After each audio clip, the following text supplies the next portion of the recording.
Good evening, and thank you for joining us today down in the basement in Phoenix, Arizona. It is 8:23, and today we're going to be doing something a little bit different. Today we are inside of my house, and we're going to be looking at what I've been working on over the summer to try to help supplement more leafy type greens into our diet so that we don't have to shut everything down in terms of the aquaponics in the summertime. So what we've been doing here at the pad is we've been getting after microgreens. And microgreens are awesome. But before we get there, I've been following a couple of other dudes on YouTube, so if you're interested in microgreens, you can hit them up. I really like Corey's Cave. He has a really good setup and a lot of informational videos, good high quality content. And then I like Curtis Stone. He's got a big giant plot up in Canada. He pumps out a lot of gardening videos, but his microgreen videos are fantastic as well. So I'll provide links to both of those down there in the bottom if you are interested in microgreens. So what we ultimately ended up doing was we had some dead space in our house that was used at one point in time or another before the boys were born for a massive video game computer machine that we don't have any time to mess around and fool around with anymore. So we got rid of the desk, we've moved the computer somewhere else, consolidated a couple of computers, and then we went and started turning this area into microgreens. So we went and got a heavy duty commercial grade rack from Costco. It didn't cost that much. They delivered it to the house. A fan of that. So that's awesome. I'm using a high output T5 grow light. We've got four 2-foot bulbs of high output T5s. I had this, so that made it a little bit easier into the microgreen jump, into the idea of growing microgreens, since I didn't have to purchase the lights. But other than that, we picked up some trays. We are using hydroponic felt pads. Let me show you. Just like these bad guys right here. I only have 4 left. I think they're a little expensive for my liking. They were purchased up on Amazon as well, but you get 10 of these for about $17 or so. I am looking into some other mediums today. Unfortunately, they don't have what I want on Amazon, so I'm gonna have to go somewhere. I think I might hit up a hydroponics depot or something this weekend, see if they have some coconut core or something else that they could use. That is one compostable at the same time. Don't really want to use dirt inside, but if I have to, I will.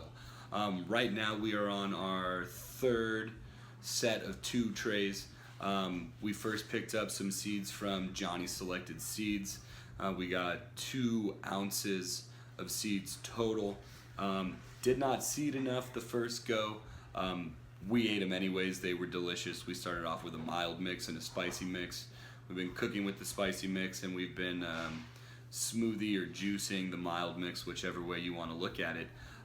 For our second go, actually the tray we have right now for our 3rd go, we picked up a bunch of seeds from Mountain Valley Seed Company. I bought 3 separate bags. I got a pound of broccoli, a pound of kale, and a pound of what they refer to as their salad mix, basic salad mix. So right now what I'll show you in a minute is a 10 by 20 tray of broccoli microgreens and 10 by 20 tray of kale microgreens. So they're both super healthy foods, and obviously the ultimate goal around here is to provide super healthy food for the family. And we're doing it in some space that we haven't normally been gardening in. So initial purchases that we had to get the tray. I'll throw a picture up it here somewhere around in the deal, either before this or after this. We picked up 10 by 20 inch trays. We went with the ones that don't have holes in them because we are watering about twice a day with about a cup of water per time per tray. So we're not really worrying about overfilling. In a situation like this though, you do have to make sure that you don't underwater or overwater. I did underwater. I came home from work one day and they were all just whoosh.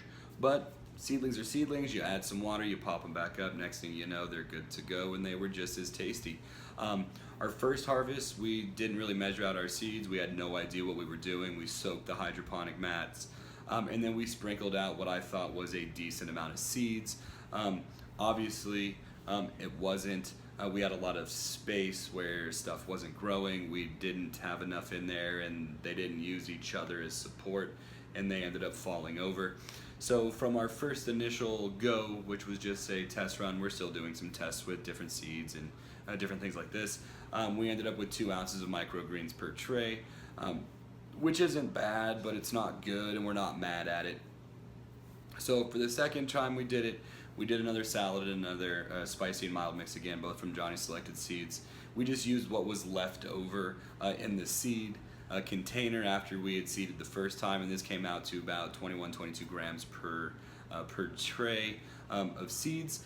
We did much better this time. We ended up with about 5 ounces of microgreens per tray.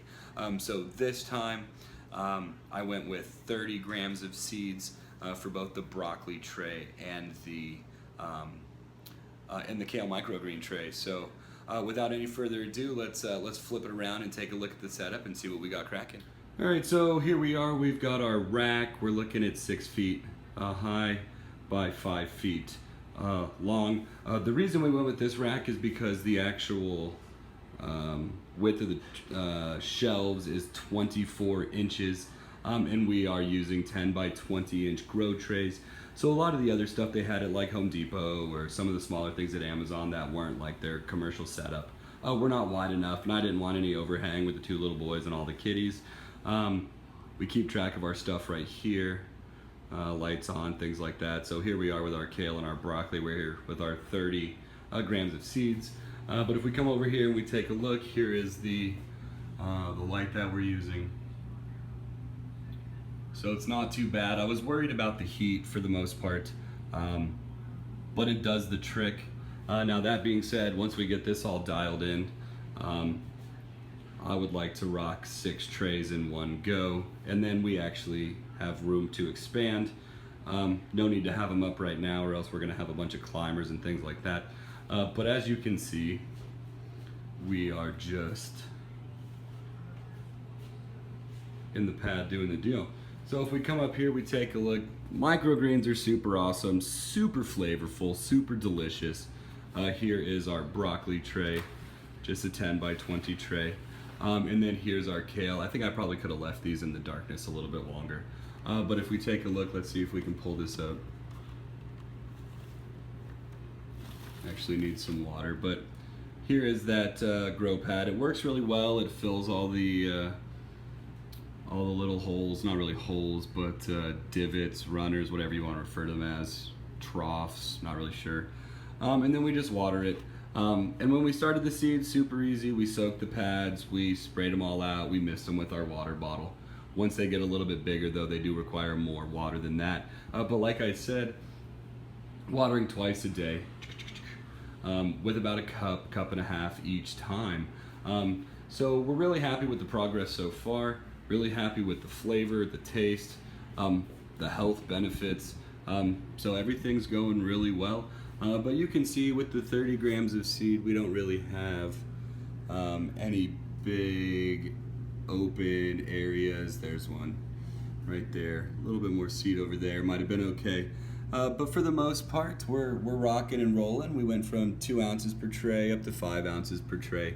And we're still getting after it. We're still learning. We're still doing the deal. But overall, very pleased with the progress and very excited about this. If only I could get the boys to eat them. All right, yo, so this is what we got going on inside of the pad in terms of our little microgreen garden.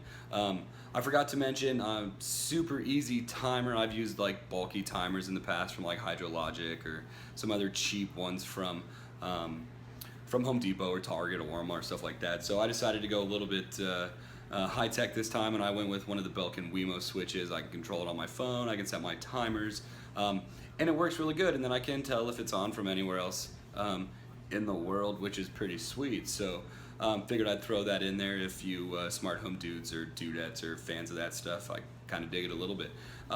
But once again, thank you for tuning in, joining us down here in the basin in Phoenix, Arizona. If you liked what you saw, please hit the like button. All the love is always appreciated. If you have any questions, comments, concerns, advice, which is always appreciated, please post down below. And hopefully within the next couple of days or so, we can get into microgreens updates and maybe even take a look at what's cracking outside in our winter crop for our aquaponics. Enjoy the rest of your evening, and thank you.